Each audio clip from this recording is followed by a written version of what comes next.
What's up? It's time to talk about another Children of the Corn sequel. This is probably gonna be the last one I'm gonna do for a little while. I'm almost Children of the Corn out pretty much after this, so yeah. But today we're gonna be talking about Children of the Corn Revelation.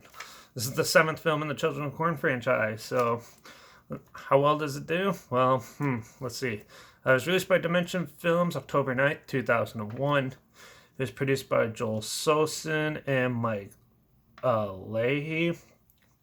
It's written by S.J. Smith and directed by Guy Major. Now, this is the only film I can find that he's done, but I could be wrong on that. But as far as I know, this is his only feature film that he's done. So, yeah. But, yeah, Children of the Corn Revelation.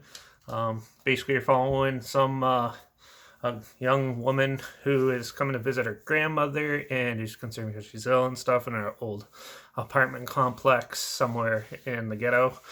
And, yeah, she comes comes to find that her grandmother's not there, but there's some really weird, odd things going around. With some random, creepy children lingering around the area of where they live, and it's up to her to figure out what has happened to her grandmother and what's going on in the apartment complex, where she later finds out that the children of the corn are spirits of the kids are causing havoc and causing the residents to die because they still have to fulfill the prophecy.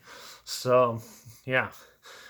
So for the most part, this film is pretty dark and it has some pretty creepy moments to it. But yeah, for the most of it, it's pretty much a paint by numbers ghost story, and with a little bit of like Children of the Corn stuff thrown in. There are some pretty funny deaths in this too. Some of the kill sequences are where the kids start laughing at like one of the guys, and they look over and they throw him over the bridge, and he ends up like going splat in a cornfield that they have in the back of the building. And but for the most part, this is a murder mystery type film. It takes a while for it to pick up. It's pretty slow in the pacing and stuff. But once you start seeing stuff, it gets somewhat amusing and cheesy all at the same time. You have like someone dying, and then the old guy in the wheelchair like yelling at them to be quiet and stuff, and then he gets thrown off a balcony. There's a lot of typical stuff you see in other movies and stuff, though. There's nothing really new to the table for this one. There is some amusing characters in it. There are some annoying characters in it, but yeah, for the most part, it's pretty predictable though. This film, it is dark. It has Michael Ironside playing a priest that can't do much, which is amusing. But yeah, for the most part, it's just cheesy fun for the most part, but for the first half it's pretty dull and boring. It takes a while for it to pick up and get moving. Now the special effects in it are pretty decent for the time this film came out and stuff. I remember seeing this in the video store back in the day, and a lot of people were ripping on this. It is somewhat boring, but um, there is still some good like spooky scenes in it, especially when they go down into the basement and the kid spirits and stuff are there, and they're all, especially when they have to confront them near the end and take out the leader demon guy and stuff. Yeah, that part wasn't that bad overall. For the sequels I've been watching, the Children's Court franchise isn't as bad as some people are saying it is. The Hellraiser ones are 10 times worse than these.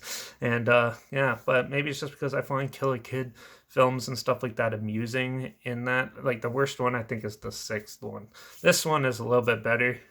But it's still a little loosely tied together with it. It's pretty much its own film, which is kind of good to see that they were trying to do something a little different and change it up and not just copy what other ones are doing. This one kind of takes elements of Children of Corn 4 and mixes it with a little bit of sort of like the lore that was placed in 6 and the sixth one, Isaac's Return, and kind of do something somewhat different to that.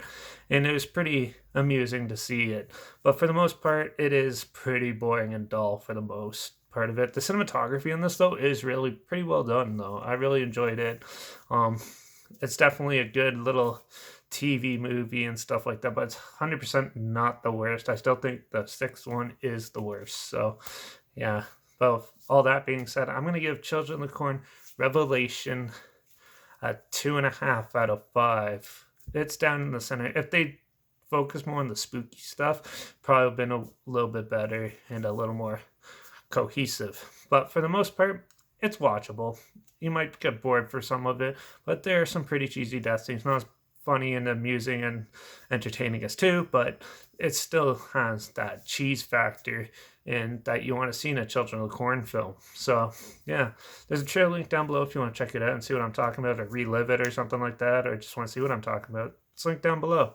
Also, my Instagram is always linked down below, where I always post clips of films I'm going to review in the future on my story. So, with the film title in the hashtag and the subgenre film in the hashtag, so you're aware of it. So, make sure you follow me on Instagram, stay in the loop, and see what's coming up. And, yeah, make sure you like this video, share it so more people are aware of it. Comment your opinions of the film down below if you have any. I'd love to hear what you thought of it. Also, comment your favorite Children of the Corn film out of the franchise. I'd love to hear your opinions on that as well. And also, if you have any film franchises or films in general that you want to hear my opinions on, I'll watch anything. So comment them down below. I'll try my best to get to them as soon as I can, and if I can find them. Also, make sure you subscribe because, well, I'm probably going to move away from the Children of the Corn franchise for a little bit and see what's new. So you never know what I'm going to review next. Neither do I. So, but hopefully we can find some interesting films that you probably never heard of or never thought of checking out together, and maybe find some hidden gems. So hopefully it goes well. So make sure you subscribe, and I guess I'll watch out for those demon children spirits lurking in your towns. And I guess I'll see you all in the next review. So cheers.